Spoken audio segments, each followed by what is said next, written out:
ایک اور صلوات کی گزارش ہے۔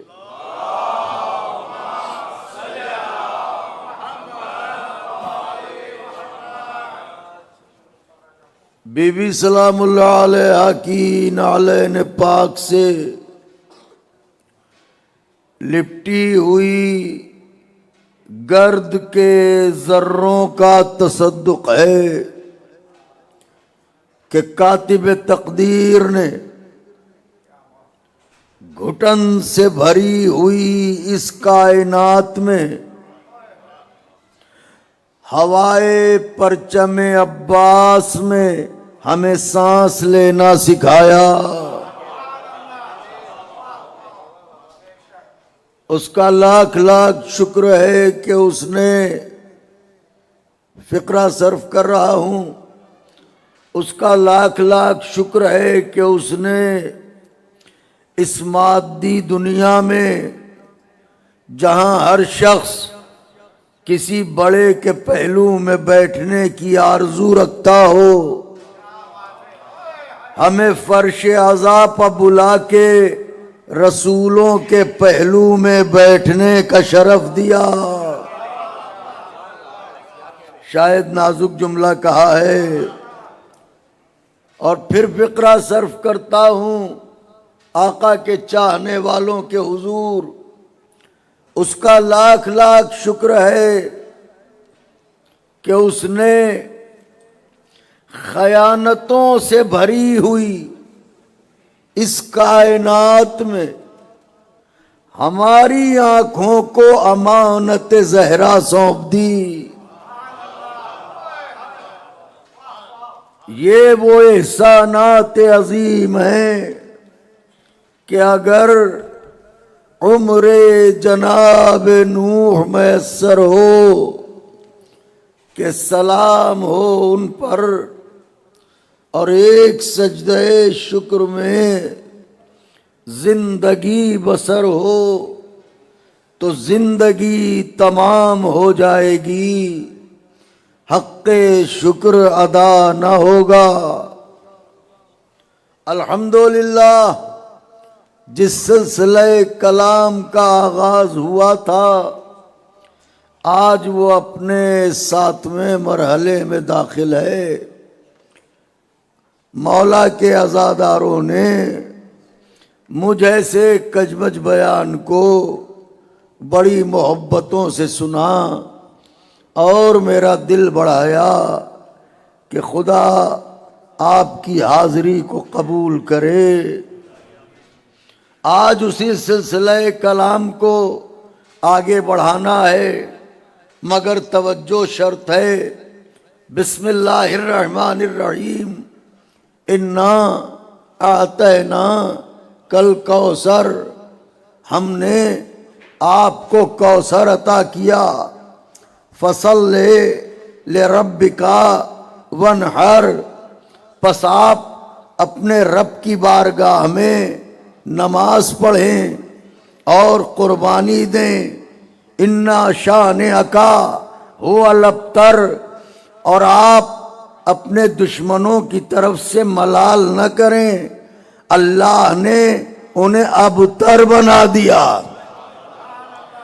ابتر کا مطلب یہ ہے کہ اب ان کی نسل چلے گی ہی نہیں، ان کی نسل نہیں چلے گی۔ تو تانا دیتا کون تھا ابتر ہونے کا؟ یا ابو جہل دیتا تھا، یا ابو لہب دیتا تھا، یا عاص بن وائل دیتا تھا؟ پوری دنیا ڈھونڈ ڈالیے، ابو جہل کی نسل کہیں ہے؟ پوری کائنات تلاش کر ڈالیے، ابو لہب کی نسل کہیں ہے؟ پوری دنیا ڈھونڈ ڈالیے، عاص بن وائل کی نسل کہیں ہے؟ نہیں ہے۔ کیوں؟ اس لیے کہ یہ ابتر ہیں، یہ بھی ختم ہوئے، ان کی نسل بھی ختم ہوئی۔ نام محمد بھی زندہ ہے، ان کی آل بھی موجود ہے۔ تو اب ارشاد فرمایا انا اعطیناک الکوثر، ہم نے تمہیں کوثر عطا کیا۔ جب تاریخ عرب میں تاریخ کعبہ کو پڑھیے گا تو آپ کو یہ نظر آئے گا کہ عرب اس زمانے میں اپنی زبان پا ناز کرتے تھے. وہ یہ کہتے تھے کہ ہم سے زیادہ فصیح کوئی نہیں، ہم سے زیادہ بلیغ کوئی نہیں، ہم ہیں کہ جسے زبان پا ناز کرنے کا حق ہے. یہی وجہ ہے کہ عرب غیر عرب کو عجم کہتے تھے. عجم کا مطلب گونگا. تو عرب اپنے علاوہ سب کو کہتے تھے گونگا، اور شاعر وہاں ہر گھر میں ہوتا تھا، بلکہ اکثر لوگ شاعر ہوتے تھے جو گفتگو بھی شاعری کی زبان میں کرتے تھے. لہذا یوں تو ہر کوئی شاعر ہوتا تھا، لیکن قبیلے کا کوئی مخصوص استاد شاعر ہوتا تھا. اور عرب میں جتنے قبائل تھے وہ قبائل اکٹھا ہوتے تھے اور اپنا اپنا سال بھر کی محنت کا قصیدہ پیش کرتے تھے. تو اس زمانے میں جو زبان کی نزاکتوں کو اور ادب کی حیثیت کو سمجھتے تھے وہ ان قصیدوں میں چنتے تھے کہ سب سے اچھا، سب سے بہترین قصیدہ کس کا ہے. تو جو قصیدہ چنا جاتا تھا اسے کعبے کی دیوار پر لٹکا دیا جاتا تھا، آویزاں کر دیا جاتا تھا. اب یہ اس قبیلے کے لیے فخر کی بات ہوتی تھی کہ میرے قبیلے کا شاعر، اس کا کلام کعبے کی دیوار پر آویزاں ہے. تو جب تک اس کلام سے اچھا کوئی دوسرا کلام نہیں آ جاتا تھا، جب تک وہ کلام اسی دیوار پر لٹکا رہتا تھا. لیکن اب کمال یہ ہوا کہ جہاں دیوار کعبہ پر قبائلی شاعروں کا قصیدہ لٹکتا ہو، پیغمبر اسلام 3 آیتیں لکھ کے لے گئے. خدائے حسین کا واسطہ ہے، یہ فقط ہم نہیں کہہ رہے ہیں، غیر بھی یہ کہہ رہے ہیں. 3 آیتیں لکھ کے لے گئے، 3 آیتیں لکھ کے لے گئے، 3 آیتیں لکھ کے لے گئے. بھائی جب لکھنا پڑھنا آتا نہیں تھا تو لکھ کے کیسے لے گئے؟ ہائے ہائے ہائے.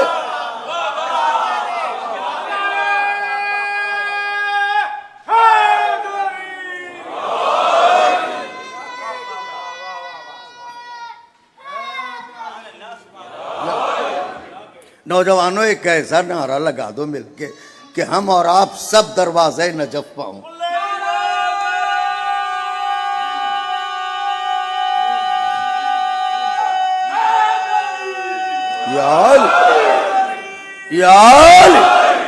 توجہ آقا کے چاہنے والوں، جب حضور کو معاذ اللہ لکھنا پڑھنا نہیں آتا تھا تو یہ آیتیں لکھ کے کیسے لے گئے؟ لیکن میں ہاتھوں کو جوڑ کے عرض کروں گا، یا رسول اللہ، دیوار کعبہ پر اگر قرآن کو لٹکانا ہی تھا، آیتوں کو آویزاں ہی کرنا تھا تو کوئی بڑا سورہ لکھ کے لے جاتے، کوئی بڑا سورہ لکھ کے لے جاتے. پیغمبر نے کہا اپنی ادبی زندگی پر غور کر تو بات سمجھ میں آ جائے گی. تو جب ہم نے اصناف سخن پر غور کیا، دیکھیں میری طرف نوجوانوں، خاص توجہ، خدائے حسین کا واسطہ ہے، توجہ رکھیے گا. جب ہم نے اصناف سخن پر غور کرنا شروع کیا تو میں نے دیکھا کہ اصناف سخن میں سلام بھی ہے، قصیدہ بھی ہے، نوحہ بھی ہے، مرثیہ بھی ہے، عطا بھی ہے، ربائی بھی ہے، مثنوی بھی ہے، مخمس بھی ہے، مثلث بھی ہے، مربع بھی ہے، مسدس بھی ہے. یہ ساری چیزیں ہیں اور انہی میں غزل بھی ہے. لیکن جب بات موازنے کی آئے گی تو کبھی بھی نوحے کے مقابل قصیدہ نہیں لایا جائے گا. واہ واہ سبحان اللہ. نوحے کے سامنے نوحہ رکھا جائے گا، قصیدے کے سامنے قصیدہ رکھا جائے گا، مثنوی کے سامنے مثنوی رکھی جائے گی، قطع کے سامنے قطع رکھا جائے گا، ربائی کے سامنے ربائی رکھی جائے گی، غزل کے سامنے غزل رکھی جائے گی. معلوم یہ ہوا کہ جب فن کے مظاہرے اور تجزیے کی بات ہوگی تو اسی صنف کو لایا جائے گا جس صنف کا تجزیہ کرنا ہے۔ اب پیغمبر نے کوئی بڑا سورہ لکھ کے نہیں لگایا، یہ 3 آیتوں والا سورہ کوثر لگایا۔ ذرا بولیے تو صحیح، یا رسول اللہ بڑے سورے کیوں نہ لے گئے، یا آخر سورہ کوثر کیوں لے گئے؟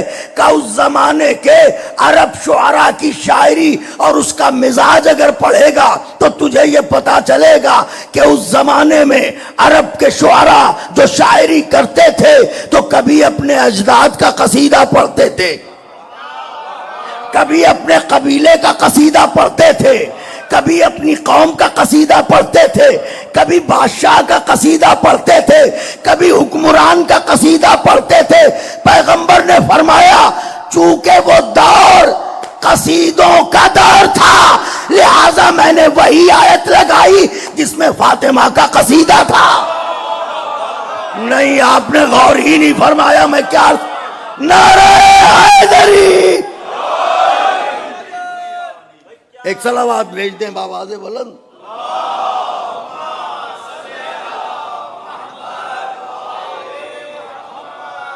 محترم ہاشم موسوی بھائی، آج کا سفر نازک ہے اور میں کوشش کروں گا کہ آج تھوڑا تیز پڑھوں، یعنی آپ بھی جو ہے وہ 18 برس کے ہو کے سنیے اور میں بھی کوشش کرتا ہوں 18-20 برس کا ہو کے پڑھوں۔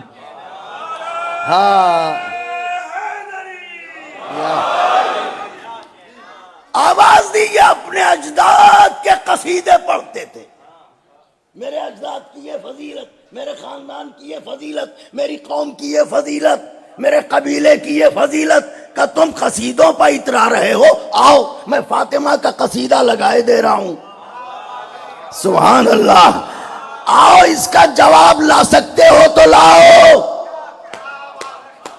اس کا جواب لا سکتے ہو تو لاؤ۔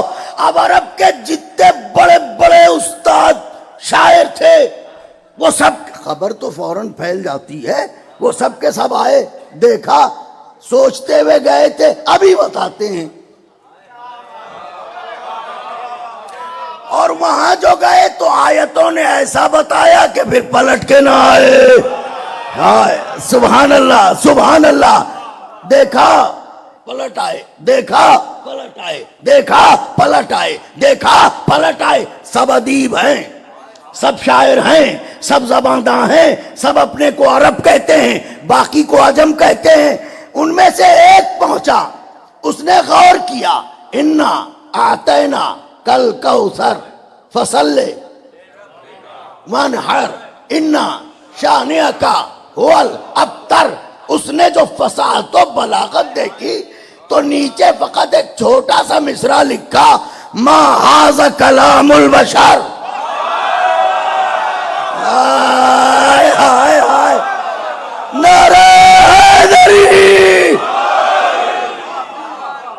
ما ھذا کلام البشر، یہ بشر کا کلام نہیں ہے۔ 3 آیتوں والا چھوٹا سورہ، دیوار کعبہ پر آویزاں، بڑے بڑے یہ کہہ کے چلے گئے، ما ھذا کلام البشر، ما ھذا کلام البشر، ما ھذا کلام البشر۔ یعنی پورا حرم مل کے جواب نہ لا سکا۔ بزرگوں کا کہا ہوا اور پڑھا ہوا جملہ ضیافت ایمانی کے لیے کہ دنیا کو ہوش کے ناخن لینا چاہیے، جب ایک چھوٹے سے سورہ کوثر کا جواب نہ لا پائے تو ساقی کوثر کا جواب۔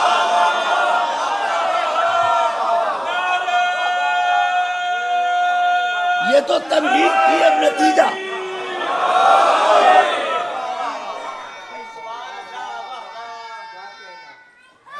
میں تمہید سے گزر گیا حضور، اب نتیجے کے مرحلے میں توجہ رکھیے گا بالکل۔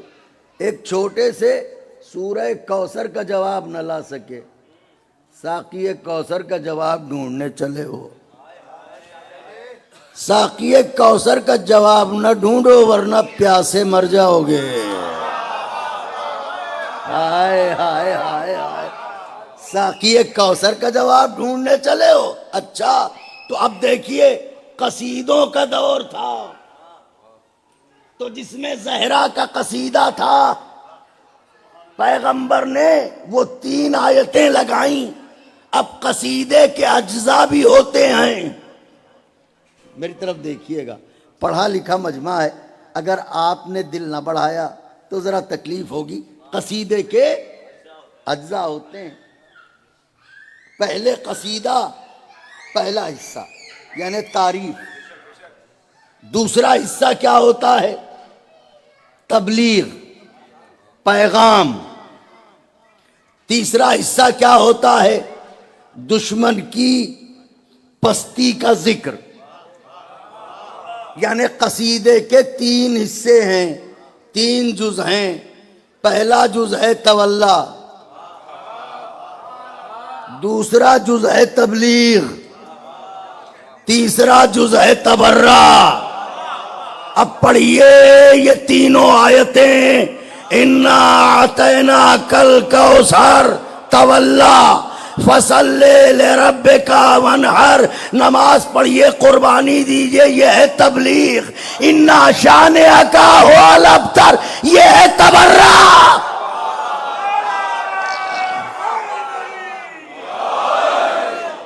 ایک اور صلوات بھیج دیں بآواز بلند.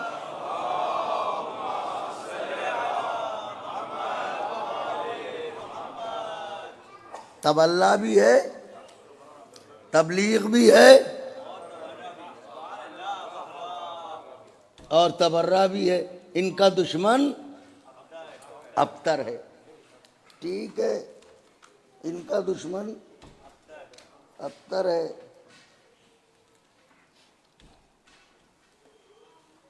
کس کا دشمن؟ ہاں، کوثر کا، اور اس کا جسے تانا دیا گیا ہے. تو پیغمبر کا دشمن ہے ابتر. ٹھیک ہے. اب آئیے، علی مرتضیٰ علیہ السلام بیٹھے ہوئے ہیں. ایسی بات ہے کہ دلوں پہ نقش ہو جائے گی انشاءاللہ. جناب امیر علیہ السلام تشریف فرما ہے. بادشاہ دین و دنیا، بادشاہ نجف، سلطان دو جہاں، ہم غریبوں کے پالن ہار، نجف کے سلطان، ٹھوکر سے مردے جلانے والے، ڈیوڑی پر تارے بلانے والے، ہماری امداد کو آنے والے، نوح کا بیڑا پار لگانے والے، ابراہیم کو شولوں سے بچانے والے، یوسف کو کنویں سے نکالنے والے علی مرتضیٰ تشریف فرما ہے. ذرا کلیجہ گز بھر کا کیجئے گا، میرا دل آپ کی ہتھیلی پر رکھا ہوا ہے، بس توجہ چاہ رہا ہوں. علی مرتضیٰ بھی بیٹھے ہیں، چند افراد بھی بیٹھے ہیں کہ اتنے میں ایک یہودی عالم آیا اور آن کے کہنے لگا، یا علی، آپ تو ذرا سی بات میں پیغمبر کی فضیلت، اپنے نبی کی فضیلت بیان کرتے ہیں، تو خالی نبی ہی کو فضیلت اللہ نے تھوڑی دی، ان سے بڑی فضیلتیں تو پہلے کے رسولوں کو دیں. پہلے کے توجہ چاہ رہا ہوں، پہلے کے نبیوں کو دیں. اب آپ تصور کیجئے اگر یہ بات علی مرتضیٰ کے علاوہ صحابہ سے کی جاتی تو وہ کیا کہتے؟ ہمارے صاحب سے وہ یہی کہتے کہ بھیا تمہارا علم کہتا ہے تو ہوگا. واہ واہ، سبحان اللہ، نعرہ حیدری. تمہارا علم کہتا ہے تو ہوگا. لیکن جیسے ہی اس نے کہا کہ محمد سے زیادہ فضیلت تو اللہ نے سابقہ نبیوں کو دی، تو اس میں محمد سب سے بڑے نبی کیسے ہیں؟ علی مرتضیٰ نے اس کی طرف دیکھا اور کہا، کیا بکتا ہے؟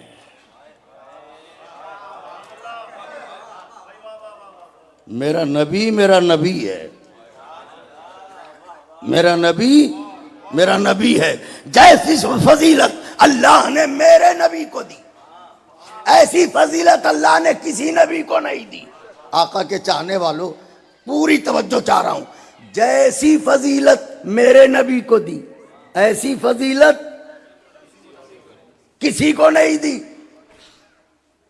اس نے کہا دلیل دوں؟ کہ دے دلیل. دیکھیں دلیل کہاں سے لایا وہ. کہنے لگا یہ بتائیے یا علی، آدم وہ نبی ہیں جنہیں اللہ نے فرشتوں سے سجدہ کروایا.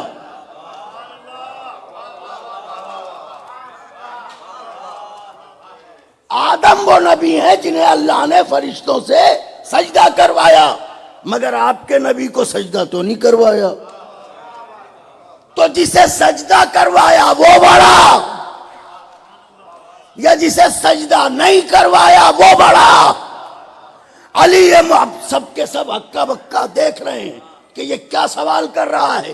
کہ اتنے میں علی مرتضی بولے کہ دیکھ یہ تو نے سچ کہا کہ اللہ نے آدم کو فرشتوں سے سجدہ کروایا، لیکن اتنا یاد رکھنا اس سجدہ تعظیمی میں فرشتے تو تھے، اللہ شامل نہیں تھا. اب بھی نہ بولیے گا تو کب بولیے گا مولا کے چاہنے والوں؟ نہیں، شاید بات ابھی واضح نہیں ہوئی. علی کہہ رہے ہیں سجدہ تو کروایا، لیکن اس نے خود سجدہ تعظیمی نہیں کیا، مخلوق سے تعظیم کروائی. لیکن اللہ اس سجدہ تعظیمی میں خود شامل نہیں ہوا. مگر یاد رکھنا میرے نبی کی وہ فضیلت ہے کہ اللہ آواز دے رہا ہے ان اللہ و ملائکتہ یصلون علی النبی.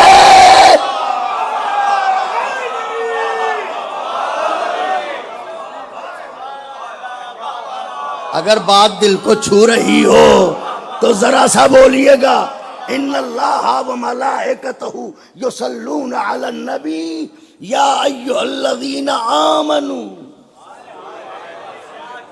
اللہ اکبر، اللہ اکبر.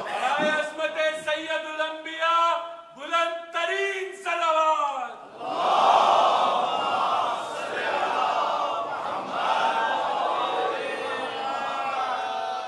آواز دی.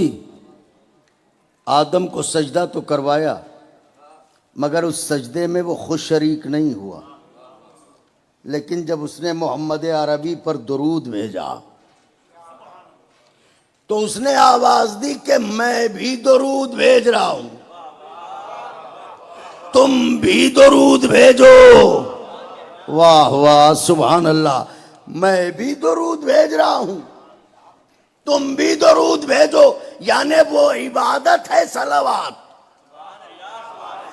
جس میں بندوں سے پہلے اللہ شریک ہے.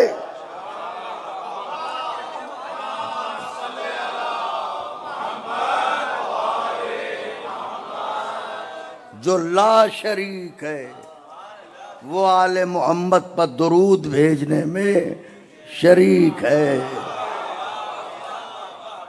اب یہ درود کیا ہے، اس کی فضیلت کیا ہے؟ معصوم نے فرمایا کہ جب کوئی دعا مانگو، امین شہیدی صاحب حضرت نے ارشاد فرمایا کہ جب کوئی، کیا کچھ نام میں نے بھول گیا ہوں کیا میں، شاہ اور شہیدی، یہ تو اور زیادہ ایک زینہ بلند ہو گئے آپ ماشاءاللہ. صلوات پڑھ دے بآواز بلند.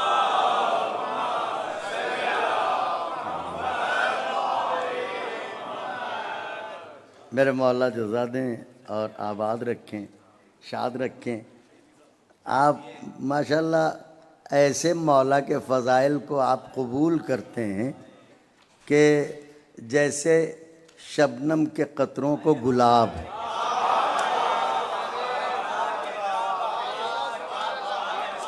تو اسی لیے تو آپ اچھے لگتے ہیں.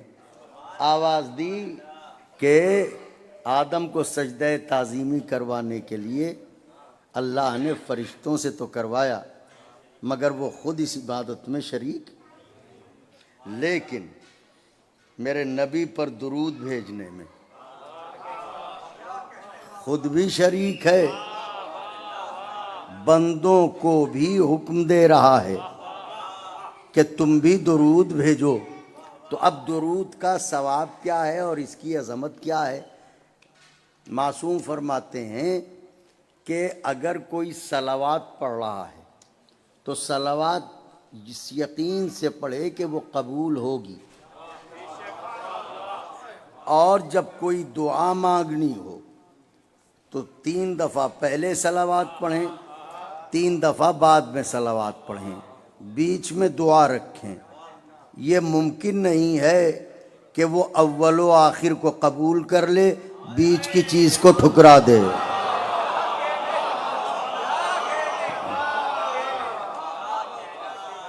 یہ ممکن نہیں ہے کہ وہ اول و آخر کو قبول کر لے اور بیچ کی چیز کو ٹھکرا دے۔ اب یہ ہے کہ عالم اسلام اگر پوچھے کہ یہ درود کیا ہے تو سنو بتائیں درود کیا ہے۔ تم اپنے ہاں شادیاں کرتے ہو تو مہر میں پیسہ رکھتے ہو، سکہ رائج الوقت رکھتے ہو، لیکن جب تمہارے بابا آدم کا نکاح ہوا تھا تو اللہ نے پیسے نہیں رکھوائے تھے، آواز دی تھی محمد اور ان کی آل پر درود پڑھو۔ سارے لوگ بول دیں مولا کے چاہنے والوں، محمد اور ان کی آل پر درود پڑھو، یہ ہے تمہارا مہر۔ اس کا مطلب اگر آدم درود نہ پڑھتے تو حوا جائز نہ ہوتی۔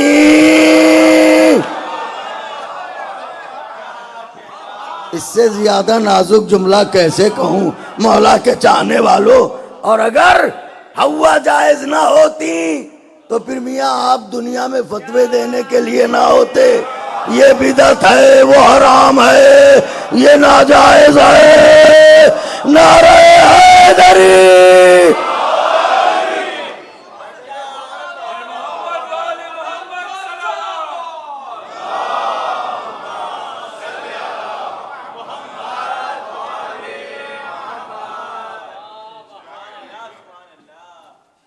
اب بات آ گئی ہے نازک موڑ پر، خدائے حسین کا واسطہ ہے۔ پھر کہہ رہا ہوں خدائے حسین کا واسطہ ہے، توجہ چاہ رہا ہوں۔ آواز دی اللہ جب اپنے حبیب پر درود کا حکم دیتا ہے تو پہلے خود پڑھتا ہے، بعد میں بندوں کو حکم دیتا ہے۔ تو یہ بتا کہ آدم بڑے ہیں یا میرا نبی بڑا ہے؟ اسے کہتے ہیں علم۔ یہ نہیں کہا علی نے کہ آدم وہ ہیں جن کی مٹی کو میں نے گوندھا، تو سرکار تو میرے بڑے بھائی ہیں، یہ نہیں کہا۔ اب درود تو روایت میں ہے، میری طرف دیکھیے گا روایت، اور یہ اپنوں نے تو خیر لکھا ہی ہے، غیروں نے صواعق محرقہ جیسی کتاب، اس میں یہ لکھا ہے کہ پیغمبر نے ارشاد فرمایا ہے کہ مجھ پر اب تر صلوات نہ پڑھو۔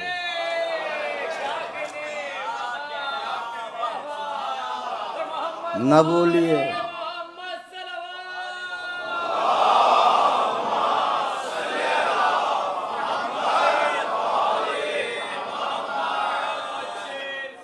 مجھ پر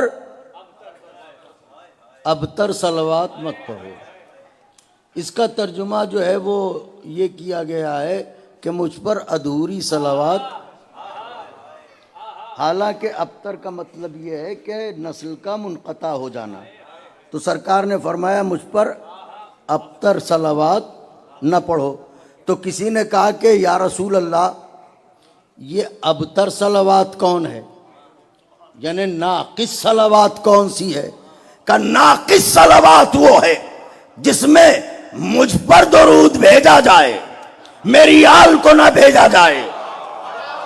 مولا کے چاہنے والوں، خدائے حسین کا واسطہ، مجھ پر درود پڑھا جائے، محمد پر درود پڑھا جائے، محمد کی آل پر درود نہ پڑھا جائے، تو اس کا مطلب یہ ہے کہ ابتر درود وہ ہے ناقص صلوات وہ ہے جس میں محمد کا نام لیا جائے لیکن آل کا نام نہ لیا جائے، تو پھر یہ ماننا پڑے گا کہ جب ناقص صلوات وہ ہے جس میں محمد پر تو بھیجا جائے، ان کا نام تو لیا جائے، علی کا نام نہ لیا جائے، تو پھر ناقص کلمہ بھی وہ ہے جس میں محمد الرسول اللہ کہا جائے، علی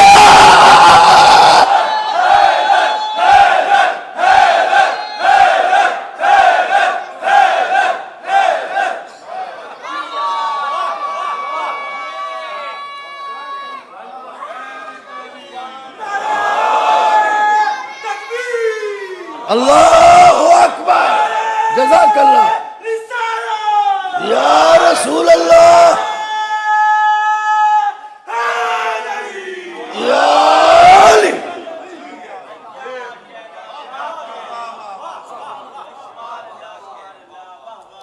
اللہ اکبر، آواز دی۔ ناقص درود وہ ہے جو مجھ پر تو بھیجا جائے، میری آل کو اس سے الگ کر دیا جائے، لہذا اگر آل کو الگ کر دیا گیا تو یہ ابتر درود ہے، کیونکہ جس کی اللہم صلی علی محمد و آل محمد، حضور غور کر رہے ہیں، دستے ادب جوڑ کے عرض کر رہا ہوں آقا کے چاہنے والوں، تو اگر آل کو جدا کر دیا گیا تو اس کا مطلب یہ ہے کہ آپ نے ناقص درود پڑھا۔ الحمدللہ یہ واحد قوم ہے، کوئی بھی محفل ہو، کوئی بھی مجلس ہو، ہر تھوڑی دیر کے بعد کہا جاتا ہے صلوات، ہائے ہائے ہائے ہائے، اور صلوات پڑھتے ہیں اللہم صلی علی محمد و آل محمد۔ گویا پیغمبر نے چاہنے والوں کو درود کا یہ تحفہ دے کے اس بات کا موقع دیا کہ درود پڑھتے رہو، ابتر کہنے والوں کے منہ پر تماچے مت۔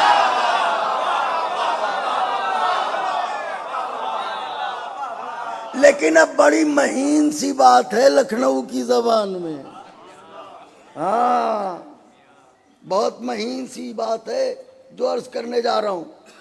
تو کہا کیسے درود پڑھیں حضور؟ کہ درود پڑھو اللہم،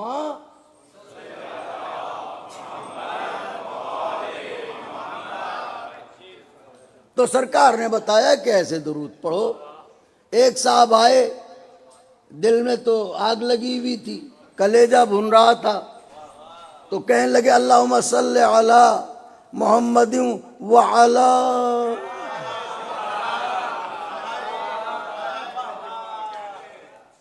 معصوم نے فرمایا یہ وہ علی کہاں سے آیا؟ ہائے ہائے ہائے ہائے، یہ علی کہاں سے آیا؟ محمد کے بعد علی کہاں سے آیا؟ اللہم صلی علی محمد و آل محمد، یہ وہ علی کہاں سے لائے؟ یہ علی بھی گوارا نہیں ہے۔ کیوں گوارا نہیں ہے؟ کہ میرے اور میری آل کے درمیان لفظ علی کو فصل بنایا جائے۔ پڑھے لکھے لوگوں سے مخاطب ہوں، میرے اور میری آل کے درمیان علی کو فصل بنایا جائے، دوری بنائی جائے، یہ بھی ہمیں گوارا نہیں ہے۔ یعنی لفظ علی کو بھی گوارا نہیں کیا۔ کیوں نہیں گوارا کیا؟ اصل میں جب ہم نے غور کیا تو علی بنتا ہے 3 حرفوں سے۔ آئے آئے آئے آئے آئے، ارے جس رسول کو اپنے اور اپنی آل کے درمیان 3 حرف پسند نہیں، اسے 3 کم ظرف کا۔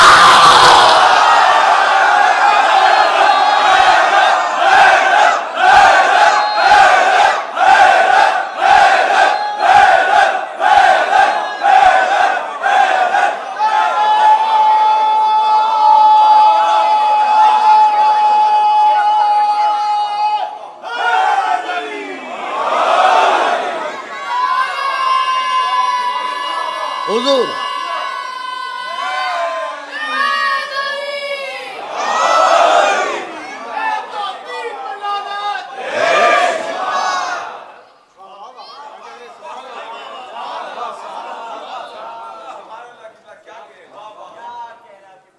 کا صلوات پڑھو تو اس طرح اللہم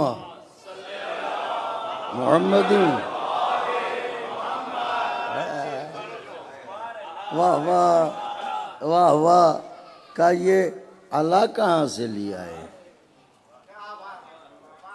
یہ اللہ کہاں سے لیا ہے؟ اب توجہ چاہ رہا ہوں. اب اچھا یہ لیجئے، معنوی طور پہ یہ کلیجہ سنبھالیے. اب بات نظر کر رہا ہوں. فَصَلِّ لِرَبِّكَ وَانْحَرْ، قربانی دو. اس میں تقریباً اپنے ہوں یا پرائے ہر طرف کے مفسرین نے وَانْحَرْ کی ایک تفسیر اور کی ہے. تو وہ تفسیر کیا ہے؟ غیروں نے بھی یہ لکھا ہے کہ ہمارے اور آپ کے پانچویں امام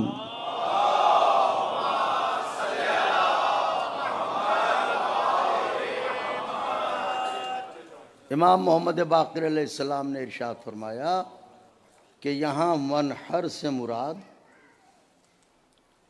نماز میں تکبیر کے بعد ہاتھوں کا کانوں تک بلند کرنا ہے.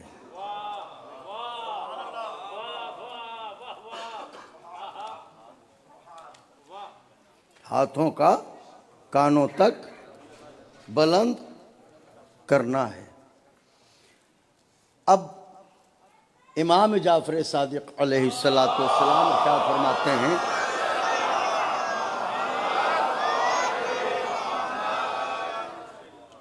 بات تھوڑی نازک ہے، اس لیے بہت ٹھہر کے پڑھنا پڑ رہا ہے.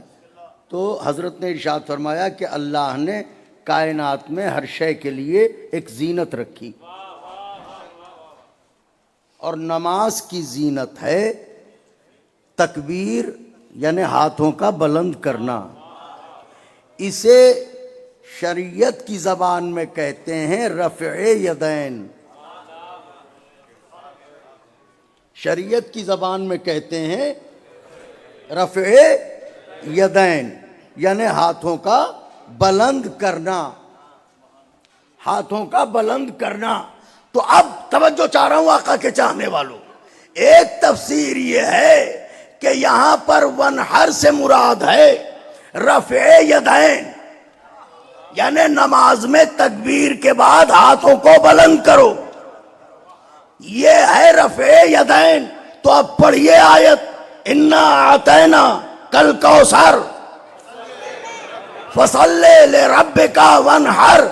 اے میرے حبیب نماز بھی پڑھو اور نماز میں رفع یدین بھی کرو. ہائے ہائے ہائے ہائے ہائے، نماز بھی پڑھو اور نماز میں رفع یدین بھی کرو. یہی تو ہوا. اگر رفع یدین ہے تو پھر نماز بھی پڑھو اور ہاتھوں کو بلند بھی کرو، یعنی تکبیر بھی کہو. اب دیکھیے پیغمبر نے کہا یا علی اگر آپ نہ ہوتے تو فاطمہ کا کوئی کفر نہ ہوتا. یا علی اگر آپ نہ ہوتے تو فاطمہ کا کوئی کفر نہ ہوتا. اس کا مطلب یہ ہے کہ جو حق فاطمہ کا وہ حق علی کا، جو منزلت فاطمہ کی وہ منزلت علی کی. فاطمہ پردادار بی بی، علی مرد میدان. فاطمہ پردادار بی بی، علی میدان. لہذا فاطمہ کے لیے اللہ نے کہا میرے حبیب مصلی پر رفع یدین کرو. علی کے لیے کہا غدیر کے میدان ہاتھوں کو اٹھا کے من کنت مولا.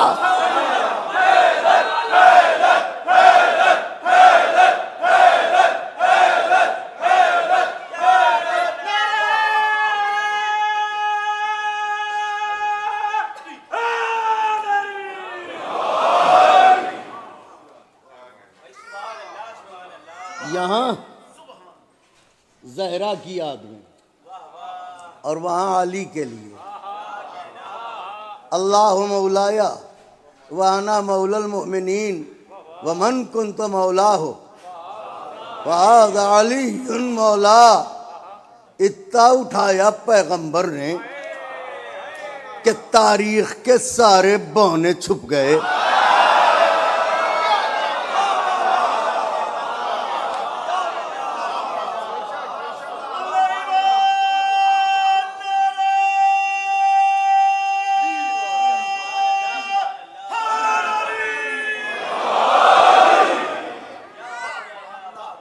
مرحوم ہو گئے موجز سنبھلی صاحب. عجیب طرح کے مصرے انہوں نے کہے. اگر یاد ہیں تو یاد ہیں,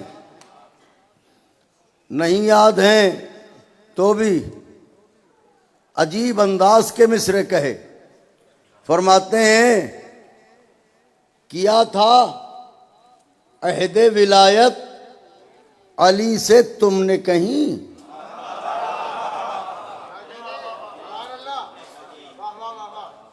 کیا تھا عہد ولایت علی سے تم نے کہیں, اسے تمہارے کبیر و صغیر بھول گئے.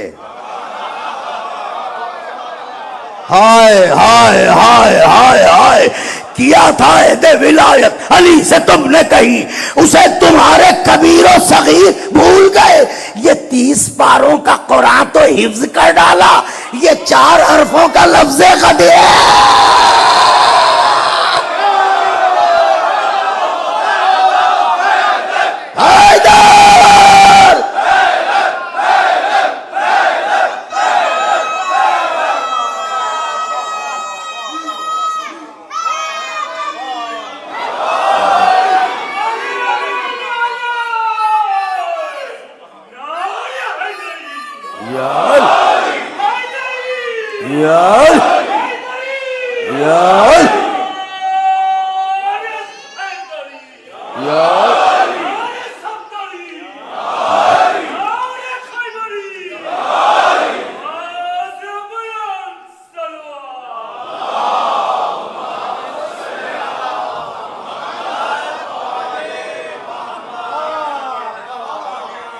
محترم مہدی موسوی بھائی, دیکھیے کیا عجیب ہے. کیا تھا عہد ولایت علی سے تم نے کہیں, اسے تمہارے کبیر و صغیر. یہ 30 پاروں کا قرآن تو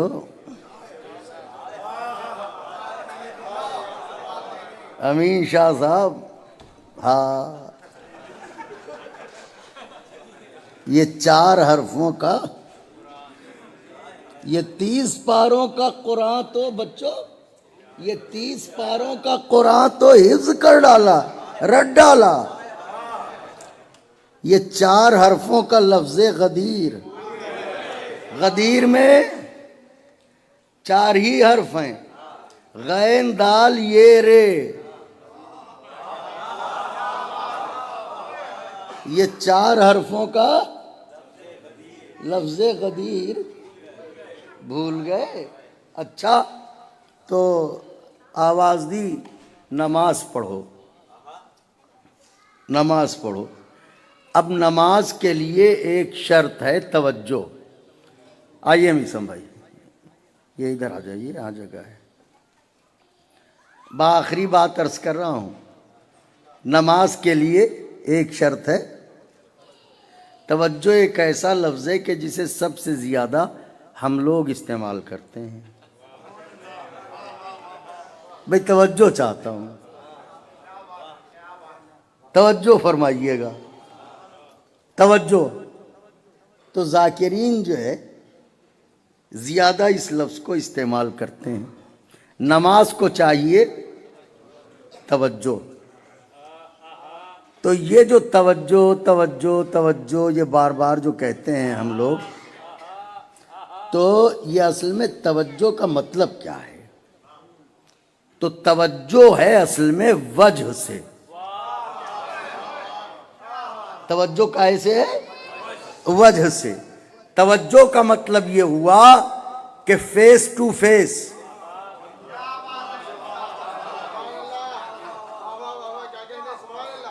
توجہ کا مطلب ہوا فیس ٹو فیس، یعنی جب مصلی پر ہو تو بالکل کعبے کو فیس ٹو فیس دیکھو، نہ ادھر دیکھو نہ ادھر۔ آئے آئے آئے۔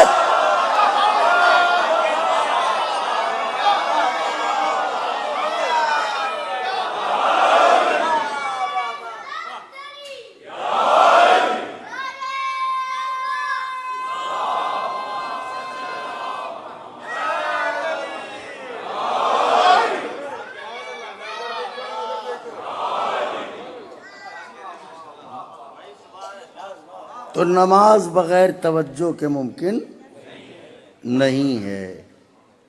تو انا شانئک هو الابتر، ایک ذاکر، ایک خطیب، خدا ان کی قبر کو نورانی کرے، خطیب آل محمد سرکار علامہ سید اظہر حسن زیدی صاحب قبلہ، ہو سکتا ہے اس مجمع میں ایسا کوئی بزرگ ہو جس نے انہیں سامنے سے سنا ہو۔ نوجوانوں نے تو خالی دیکھیے، ہمارے برادر مرثیہ خان صاحب یہ فرما رہے ہیں کہ انہوں نے جو ہے وہ سامنے سے سنا ہے۔ ظاہر ہے کہ جوانی رہی ہوگی یا بچپنا رہا ہوگا آپ کا۔ تو علامہ اظہر حسن زیدی صاحب ایسے خطیب تھے کہ جنہیں بھلایا نہیں جا سکتا۔ اچھا، آج کے زمانے میں تو بڑی آسانیاں ہیں الحمدللہ، ذاکرین کے لیے آج کے زمانے میں بڑی آسانیاں ہیں، اور میزبان کوشش یہ کرتا ہے کہ مولا کے ذاکر کو کوئی زحمت نہ ہو۔ مگر اس زمانے میں 15 کلومیٹر، 20 کلومیٹر پیدل چلنا پڑتا تھا، سائیکل سے چلنا پڑتا تھا، بیل گاڑیوں سے چلنا پڑتا تھا، لیکن وہ عشق حسین، وہ ذکر حسین کا جنون، تو جاتے تھے۔ تو سرکار علامہ اظہر حسن زیدی کو کہیں 100-150 کلومیٹر کے دور پر جہاں وہ رہتے تھے وہاں سے ایک مجلس کے لیے بلایا گیا۔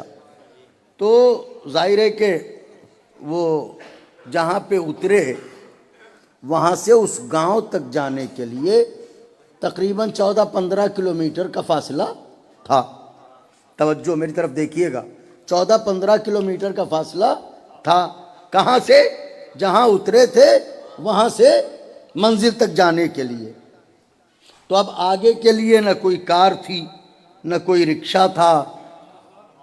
تو اس زمانے میں گاؤں کے لوگ تھے تو وہ اونٹ پالے ہوئے تھے،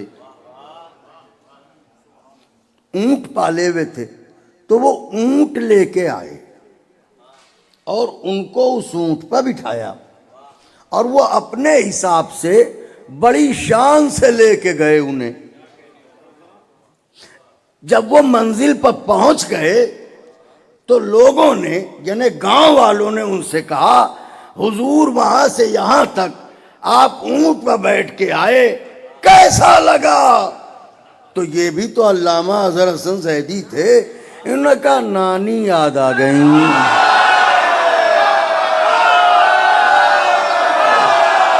آئے آئے آئے آئے آئے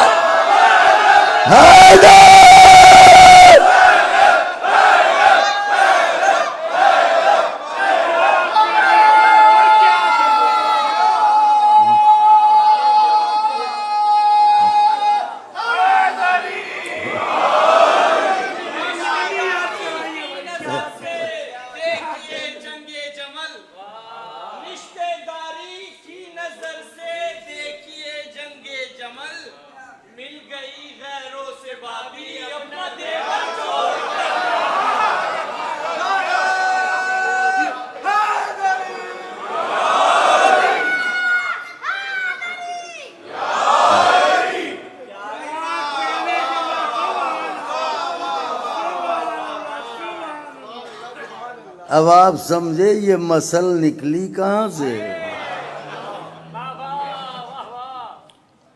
تو ان کا کہ میاں کیا بتائیں، بس نانی یاد آ گئیں۔ ایسا خطیب، ایسا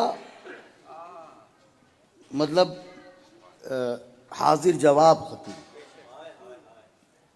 آخری جملہ ان کی روح کو اصال ثواب.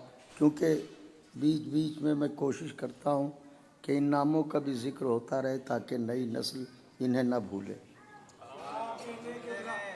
تو جیسے ہم نے پہلے دن سرکار علامہ عبدالحکیم صاحب قبلہ جن کے بھتیجے بیٹھے ہیں ان کا ذکر کیا، پھر ایک دن 2 دن طالب جوہری صاحب کا بھی ذکر، تو آج جو ہے وہ ان کا ذکر نکل آیا، علامہ اظہر حسن زیدی صاحب قبلہ کا.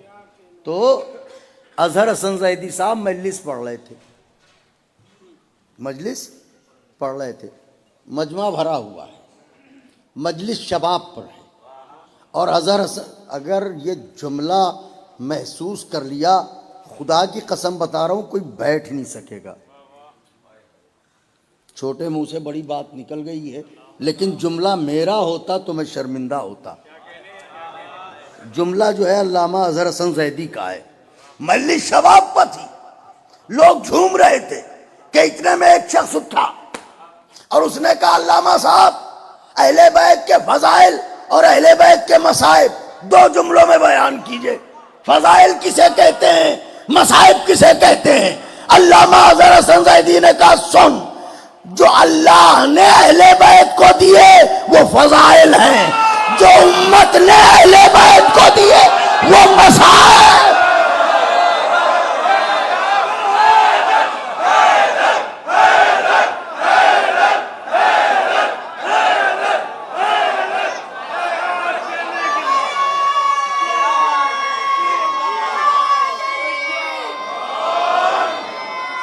بات تمام ہو گئی.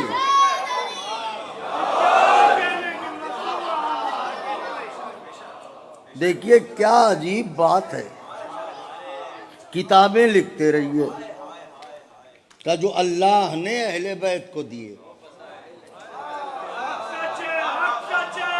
وہ ہیں فضائل، جو امت نے اہل بیت کو دیے اور دشمنان اہل بیت لعنت. وہ ہیں مصائب.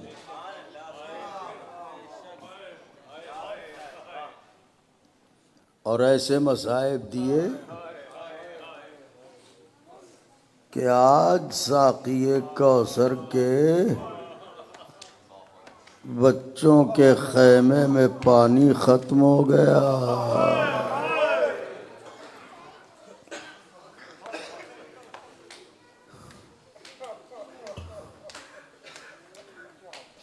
آج 7 محرم گزر گئی.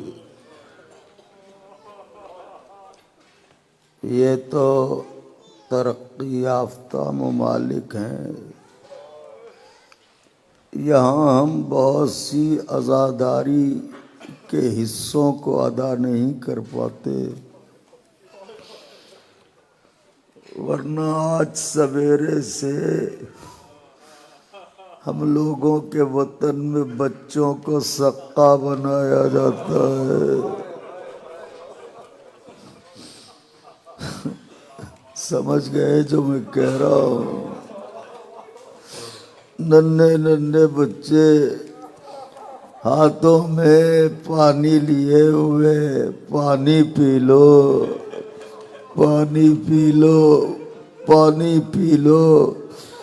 ان بچوں میں اور کربلا کے پیاسے بچوں میں فرق یہ ہے، یہ پانی پلا رہے ہوتے ہیں، وہ سویرے سے ہاتھوں میں خالی کوزے لیے ہوئے کہہ رہے تھے آلتاش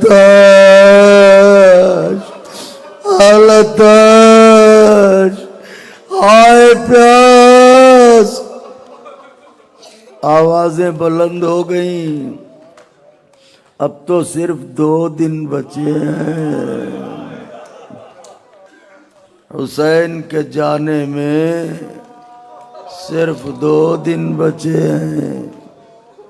میں ایک بات پوچھنا چاہتا ہوں، اگر آپ گہری نیند میں بھی سو رہے ہوں اور آپ کا بچہ تڑپ کے کہہ دے بابا پانی،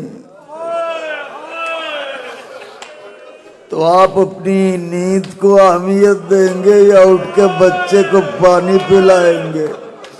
کہ اللہ نہ کرے کسی باپ کے سامنے اس کا بچہ پیاسا ہو، کسی چچا کے سامنے اس کا بھتیجا پیاسا ہو۔ آئے کربلا، عباس دیکھ رہے ہیں سقائے اہل حرم ہیں، سویرے سے سکینہ کی آواز، آئے پیاس۔ رونے میں کمی نہ کیجیے گا، اور ویسے بھی آج تو یتیم کو موتم ہے۔ اے اولاد والو، اللہ آپ کے بچوں کو سلامت رکھے۔ نوجوانوں، خدا آپ کے سروں پر آپ کے والدین کا سایہ برقرار رکھے۔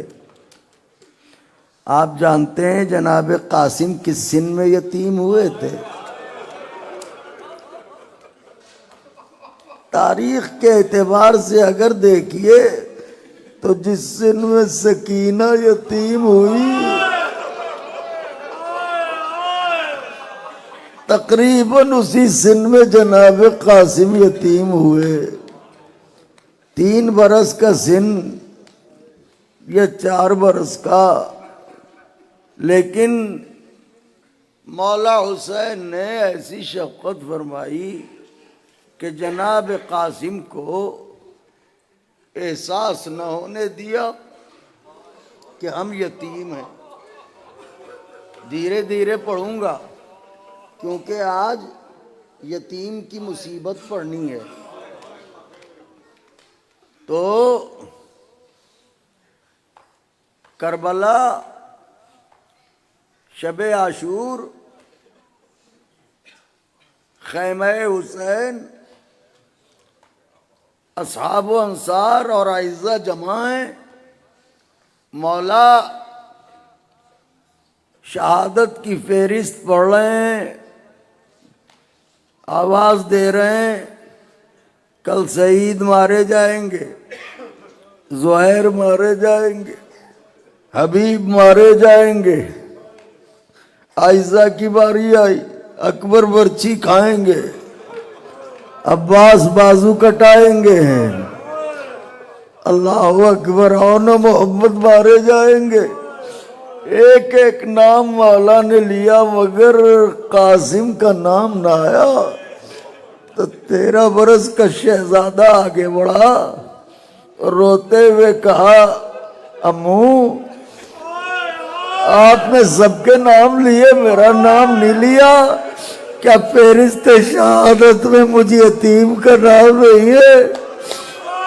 میں اتنا سننا تھا کہ حسین نے کلیجے سے لپٹا لیا۔ اے میرے لال قاسم، یہ بتاؤ موت کو کیسا سمجھتے ہو؟ کہ چچا جان اگر آپ کی محبت میں آئے تو شہد سے زیادہ شیریں۔ میں اتنا سننا تھا۔ اے بی بی کی کنیزوں، اگر چھوٹے بچے ہوں تو انہیں کلیجوں سے چپکا لو۔ مقتل کی روایت پڑھنے جا رہا ہوں۔ میں اتنا سننا تھا کہ حسین نے کہا میرے لال غم نہ کرو، شہیدوں کی فہرست میں تمہارا نام بھی ہے، تمہارے بھائی اصغر کا نام بھی ہے۔ میں اتنا سننا تھا، قاسم نے کہا چچا جان کیا اشقیاء خیموں میں آ جائے؟ آئے کیا روتے ہیں، کیا تڑپتے ہیں، کیا بلکتے ہیں؟ امو یہ بتاؤ کیا اشقیاء خیموں میں آ جائیں گے؟ نہیں میرے لال، اصغر میرے ہاتھوں پر جائے گا، میں ہاتھوں کو جوڑ کے کہوں گا قاسم شام غریبہ آنا، ارے انہی خیموں میں اشقیاء۔ بلند ہو گئی آوازیں، یتیم کا پرسہ ہے، حسن مجتبیٰ کا پرسہ ہے۔ اے میرے مولا حسن، غریبوں کا پرسہ لے لو، یا آپ کے بچے کو رونے آئے ہیں؟ بی بی زہرا پرسا قبول کرو، تمہارا پوتا یتیم ہے۔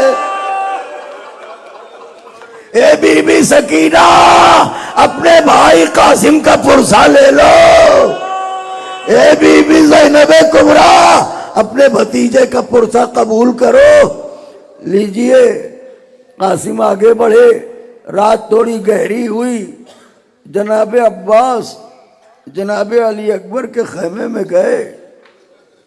جانے کے بعد کہنے لگے کہ اکبر، میں یہ سوچتا ہوں کہ سویرا ہوتے ہی میں فوج اشقیاء پر ایسا حملہ کروں کہ انہیں فنار کر دوں۔ یہ میرے آقا سے لڑنے آئے ہیں۔ علی اکبر نے کہا نہیں چچا جان، امو تم نہ جاؤ۔ کیوں اکبر؟ کہ اگر آپ میدان میں گئے، آپ کو کچھ ہو گیا تو بابا کی کمر ٹوٹ جائے گی۔ میں جاؤں گا، میں انہیں فنار کر دوں گا۔ عباس نے کلیجے سے لگا کے کہا نہیں علی اکبر، تم بھی نہیں جاؤ گے۔ کیوں؟ کہ اس لیے کہ اگر تمہیں کچھ ہو گیا تو آقا کی آنکھوں کا نور چلا جائے گا۔ یہ بات پردے سے لگا ایک شہزادہ سن رہا تھا، خیمے میں داخل ہوا۔ نہ چچا عباس جائیں گے، نہ بھیا اکبر جائیں گے، یہ گئے تو کمر ٹوٹے گی، یہ گئے تو بینائی جائے گی، میرے جانے سے کچھ نہ ہوگا۔ ارے میں یتیم ہوں، میں یتیم ہوں، مجھے جانے دو، میں اپنے آقا کے دشمنوں سے۔ ہاں رو بچوں رو، گریا کرو میرے لال، رویا کرو حسین پر۔ کہ نہیں، نہ بھیا اکبر تم جانا، نہ چچا عباس آپ جائیے گا، میں جاؤں گا، میں جاؤں گا۔ دونوں نے کلیجے سے لگا لیا۔ قاسم خیمے میں آئے، ماں کے سامنے دو زانو ہو کے بیٹھے، جیسے آپ تشہد میں بیٹھتے ہیں ایسے دو زانو ہو کے بیٹھے۔ ماں نے قاسم کو دیکھا، میرے لال کل ماں کو شرمندہ نہ کرنا۔ نہیں اماں، کل ہم امو پر جان فدا کر دیں گے۔ سویرا ہوا، ہر شہید کے بعد قاسم جاتے ہیں، امو اجازت دو، کلیجے سے لگا لیتے ہیں، تم میرے بھائی کی نشانی، تم میرے بھائی کی نشانی ہو، تم میرے یہاں تک کہ انہوں محمد کے جنازے آ گئے۔ اب جو سر جھکا کے قاسم خیمے میں گئے، ماں نے دیکھا قاسم تم ابھی تک نہ گئے۔ اماں کیا کروں، میں تو سویرے سے کہہ رہا ہوں، امو مجھے اجازت نہیں دیتے۔ ماں کو کچھ یاد آیا، قاسم ذرا قریب آؤ، دائنا بازو بڑھاؤ۔ اب جو دائنا بازو بڑھایا، تعویذ کو کھولا، حسن کی تحریر، آواز دی یہ لے جا کے دے دو اپنے آقا کو۔ قاسم آگے بڑھے، اے امو بابا کا خط۔ حسین کلیجہ پکڑ کے بیٹھ گئے، خط کو چاک کیا، خط میں لکھا تھا، اے میرے حسین، اے نینوا والے، اے مسافر، اے غریب حسین، ارے جب تو نرغہ آدھا میں ہوگا، یہ حسن تو نہ ہوگا، مگر میری جانب سے میرے بچے کی قربانی قبول کر لینا۔ روایت کہتی ہے حسن کے لال کو دیکھے میری طرف، قاسم کو حسین نے ایسے گلے سے لگا کے سینے سے چپکایا اور چپکا کے دھیرے دھیرے خاک پر گر پڑے۔ اتنا روئے، اتنا روئے۔ چچا بھتیجے گلے لگ کے اتنا روئے زمین آنسوؤں سے بھیگ گئی. حسین اٹھے قاسم کا بازو پکڑا. واہ غربتا، واہ حسینہ، اے ٹوٹی ہوئی پسلیوں والی بی بی، یہ رونے آئے ہیں، توفیق دے دو میں 13 برس کے یتیم کی مصیبت پڑھ لے جاؤں. حسین اٹھے، 13 برس کے بھتیجے کا بازو پکڑا، زینب کے خیمے میں لائے. بہنا ذرا صندوق لے کے آؤ. زینب صندوق لائیں، قاسم کو سامنے کھڑا کیا. حسین خاک پر بیٹھے، صندوق کو کھولا، حسن کا امامہ نکالا، قاسم کے سر پر رکھا. حسن کی عبا نکالی، قاسم کے کاندھوں پر ڈالی. جیسے غدیر میں نبی نے علی کو اٹھایا تھا، ایسے ہی حسین نے کربلا میں قاسم کو اٹھایا. مدینے کی طرف دیکھ کے کہا، بھیا حسن یہ دیکھو، یہ ہے تمہارا قاسم. اگر محسوس کیا ہو تو رونے کو کافی ہے. اے میرے بھیا حسن، یہ دیکھو، یہ ہے تمہارا قاسم، یہ ہے تمہارا قاسم. روایت کہتی ہے کہ قاسم کوئی ایسی زرہ نہ تھی جو قاسم کے بدن میں آتی.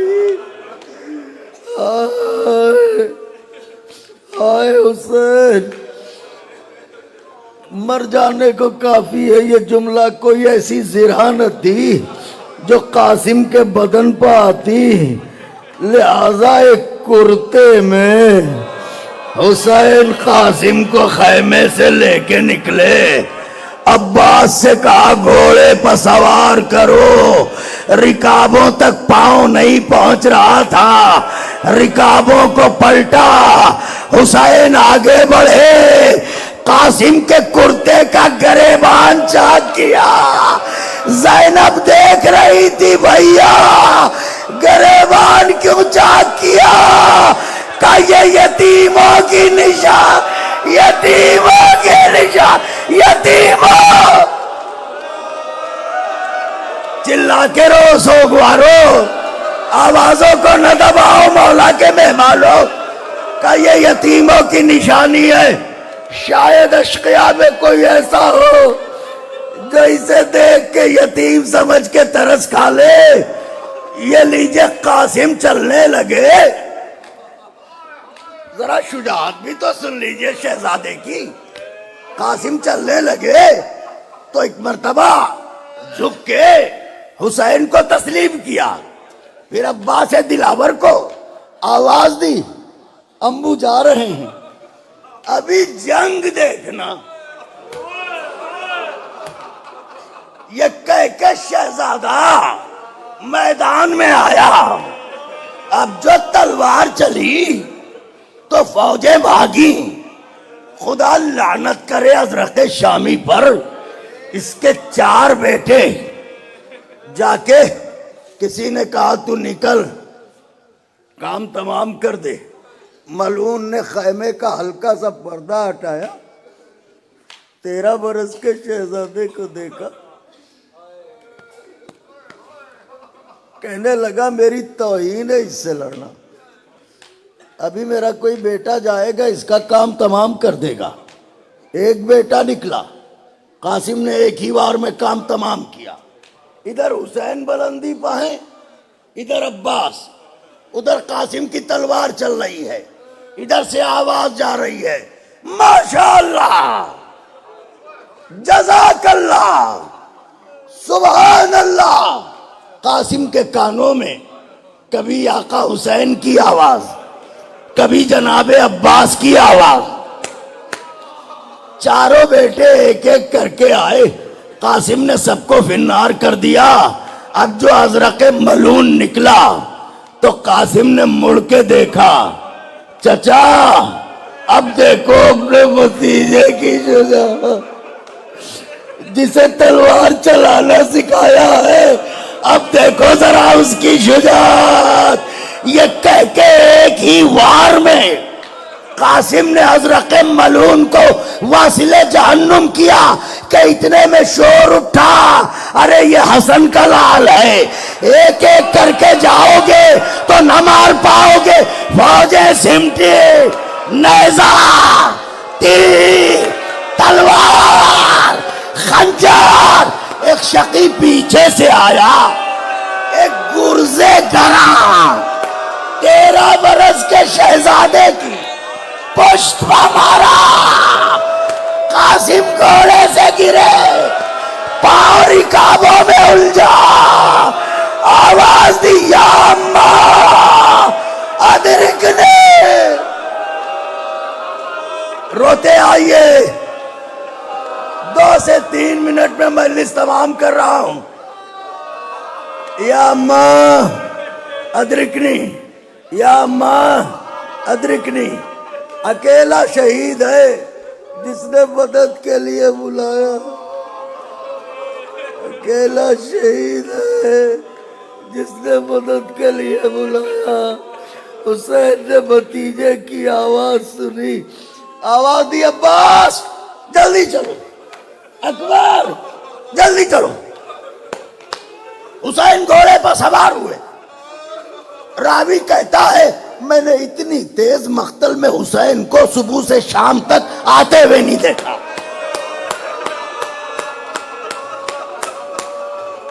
اب جو حسین آگے بڑھے، ادھر شجاعت قاسم گھوڑے سے گر پڑے، ادھر فوجیں، ارے کیسے کہوں، پھٹ گیا کلیجہ۔ ہر شہید پامال ہوا، مگر قتل ہونے کے بعد اکیلا قاسم ہے جو جیتے جی پامال ہوا۔ ادھر کے گھوڑے ادھر کے گھوڑے ادھر، بیچ میں قاسم۔ جب کوئی ٹاپ سینے پر پڑتی کہتے یا اماں ادرکنی، یا اماں ادرکنی۔ ادھر سے حسین کہتے جاتے تھے میرے لال آ گیا، میرے لال آ گیا، میرے لال میں آ گیا۔ لمحے بھر کے لیے رک جائیے، لمحے بھر کو ٹھہر جائیے۔ کمزور دل کے لوگوں سے معافی چاہتا ہوں، مجلس کو تمام کرنے والا ہوں۔ ابھی ماتمدار ماتم کریں گے، مولا سب کی خدمتوں کو قبول کریں۔ بس دیکھیے میری طرف، مجلس کو تمام کرنے والا ہوں۔ سوگوارو لمحے بھر کے لیے دم لے لیں۔ یہ تو نہیں کہتا بہت دیر سے رو رہے ہیں، لیکن ہاں بہت تڑپ کے رو رہے ہیں۔ ادھر دیکھیے، ادھر کے گھوڑے، ادھر کے گھوڑے، ایک گلاب کا پھول یہیں پر لا کے ڈال دیجئے، اور ادھر کے لوگ ادھر چلے جائیں اسے روکتے ہوئے، ادھر کے لوگ ادھر چلے آئیں۔ آپ سوچئے کیا منظر ہوگا۔ جیسے جیسے گھوڑے کی ٹاپ پڑتی ہے، قاسم کہتے ہیں یا اماں ادرکنی، حسین کہتے ہیں میرے لال آ گیا، یا اماں ادرکنی، میرے بیٹے میں آ گیا، میرے لال میں آ گیا۔ ادھر سے قاسم، میری طرف دیکھیں، قاسم کی آواز یا اماں ادرکنی، پہلے بہت تیز آواز نکلی، پھر آواز آہستہ آہستہ دھیمی ہونے لگی، یا اماں ادرکنی، یا اماں ادرکنی، یا اماں ادرکنی، یا اماں ادرکنی، یہاں تک کہ قاسم کی آواز بند ہو گئی۔ حسین کا کلیجہ پھٹ گیا، ارے مقتل قاسم تک پہنچے۔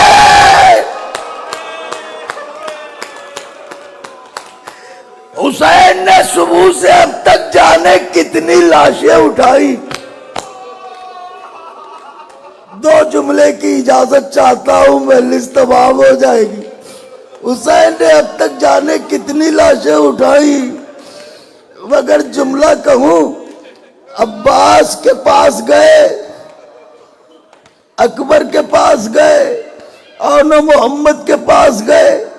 عباس کا لاشا تو دریا پر چھوڑ دیا، لیکن اکبر کا لاشا اٹھایا ایک جگہ سے، ان کا لاشا اٹھایا ایک جگہ سے، محمد کا لاشا اٹھایا ایک جگہ سے، سب کے لاشیں اٹھائے، قاسم کو چنا۔ اب جو میدان میں گئے، قاسم ایک جگہ نہیں ہے، اب آ کے دامن کو بچھایا، کوئی ٹکڑا عباس نے اٹھایا، کوئی اکبر نے، کوئی حسین نے دامن میں رکھا، گٹھری بنائی، ارے مدینے کی طرف دیکھ کے کہا بھیا یہ ہے تمہارا قاسم، یہ ہے تمہارا قاسم۔ آئے وہ ماں کیا کرے جو اپنے بچے کو پیار بھی نہیں کر سکتی، وہ غربتا۔